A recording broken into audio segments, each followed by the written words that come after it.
దేవునికి స్తోత్రం. ప్రియమైన వారలారా, రక్షకుడును ప్రభువైన యేసుక్రీస్తు వారి నామంలో మీకు శుభములు వందనాలు తెలియజేస్తూ ఉన్నాం. దేవుడు మిమ్మలను, మీ బిడ్డలను, మీ కుటుంబములను దీవించి ఆశీర్వదించునుగాక. ఆమేన్. God bless you. దేవునికి స్తోత్రం. హల్లెలూయా. ప్రియమైన దేవుని పిల్లలారా, దేవుడు ఈ దినాన మీకు ఒక వాగ్దానము చేయబోతున్నాడండి. ఏంటంటే మీకు సంతోషమును ఆయన ఇవ్వాలని ఆయన ఉద్దేశించి ఉన్నారు. చూద్దాము లేఖన భాగము, కీర్తనల పుస్తకము 105వ కీర్తన 3వ చరణము 2వ లైను. యెహోవాను వెదుకువారు హృదయమునందు సంతోషించుదురుగాక. దేవునికి స్తోత్రం. హల్లెలూయా. ఓ సహోదరుడా, సహోదరి, ఆస్తుంది, ఐశ్వర్యం ఉంది, భార్య బిడ్డలున్నారు, బంధువర్గం ఉంది, అంగబలం, అర్ధబలం, అన్ని బలాలు నీకున్నాయి. కానీ నీ హృదయంలో సంతోషం లేదు, నీ హృదయంలో ఆనందం లేదు, నీ హృదయంలో నెమ్మది లేదు. ఈ భూలోకంలో నీకు కావలసినవన్నీ ఉన్నాయి, బట్ నీ హృదయంలో సంతోషం అయితే లేదు. ఒక మనిషిని హృదయంలో సంతోషాన్ని ఇచ్చేది ఎవరంటే దేవాది దేవుడే. హృదయాంతరంగాలు పరిశీలించువాడే నీ హృదయాన్ని సంతోషింపచేయగలడండి. ఏదో ఒక బాధ, ఏదో ఒక సమస్య, ఏదో మానసిక సంబంధమైన ఒత్తిడి చేత నువ్వు వేధించబడుతూ, బాధించబడుతూ నీ హృదయంలో సంతోషం అనేది లేకుండా ఉంటూ ఉన్నావా?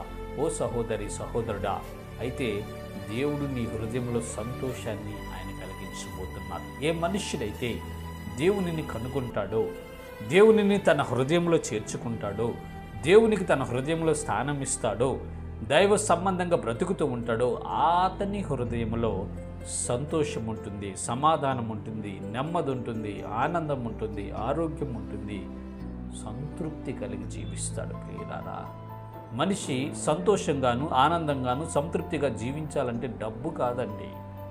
డబ్బు కొంతవరకు మాత్రమే, అది అవసరాలు తీర్చుకోవడానికి. మనిషి సంపూర్ణంగా సంతోషంగా ఉండాలి అంటే, హృదయములో ఆనందం ఉండాలంటే, హృదయములో నెమ్మది ఉండాలంటే, హృదయములో సంతోషం ఉండాలంటే డబ్బు వలన, ఆస్తి వలన రాదండి. దేవుని వలన మాత్రమే కలుగుతుంది. దేవునికి స్తోత్రం. హల్లెలూయా. ఆయనే మన హృదయములో సంతోషమును పుట్టించువాడు, ఆయనే మన హృదయములో నెమ్మదిని కలిగించువాడు, ఆయనే మన హృదయములో ఆనందాన్ని నింపి సంతోషభరితులుగా మనల్ని మార్చి సంతుష్టికరమైనటువంటి జీవితాన్ని మనకు ప్రసాదించువాడు మన రక్షకుడైన యేసు ప్రభువారండి. ఎక్కడెక్కడికో వెళ్ళి ఏమేమో చేసి ఏదేదో చేసినా నీ హృదయంలో నీవు ఇంకా సంతోషం లేదంటే, సహోదరుడా, సహోదరి, నీవు ఇంకా రక్షకుడైన ప్రభువారిని హృదయపూర్వకంగా అంగీకరించలేదని అర్థం. యేసు ప్రభువారిని హృదయపూర్వకంగా అంగీకరించిన వారి హృదయాల్లో సంతోషం ఉంటుంది, ఆనందం ఉంటుంది, నెమ్మది ఉంటుంది, ఆరోగ్యం ఉంటుంది, సంతృప్తి ఉంటుందండి. నీ హృదయంలో సంతోషం లేదంటే నీవు హృదయపూర్వకంగా ప్రభువాన్ని అంగీకరించలేదని అర్థం. ఓ విశ్వాసవీరులారా, మీరు సంతోషభరితులై ప్రభువారిని వెంబడించండి, విశ్వాసయాత్ర కొనసాగించండి.